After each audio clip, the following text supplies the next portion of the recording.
Pemirsa, Kementerian Pemberdayaan Aparatur Negara dan Reformasi Birokrasi Kemenpan RB memberikan kuota sebanyak 176 PNS bagi Kabupaten Kelungkung di 3 bidang.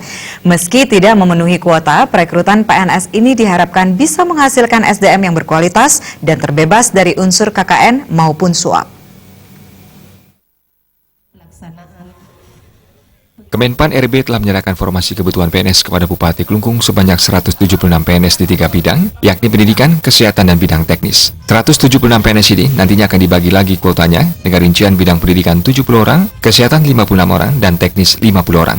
Ketua Komisi 2 DPRD Kelungkung, Komang Suantara menilai jumlah tersebut kurang karena saat ini banyak tenaga kontrak yang diberdayakan. Kuota yang diberikan pemerintah pusat sebanyak 176 orang diharapkan dapat diberdayakan dengan baik. Menurut catatan yang masuk dalam pembahasan di Dewan, setidaknya tahun lalu terdapat 1.000 orang pensiun dari berbagai bidang. Hal yang tidak kalah penting dilakukan yakni pengawasan proses perekrutan PNS agar tidak lagi dinodai KKN maupun praktek calon. Semua yang berhak menjadi PNS tanpa harus menyediakan uang sogokan namun mengedepankan kualitas diri sehingga SDM di pemerintahan menjadi lebih baik.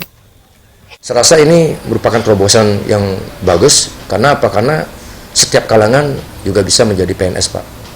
Jadi saya harapkan nanti Bupati juga dengan OPD-nya, termasuk DPRD segala mendorong sekarang ini,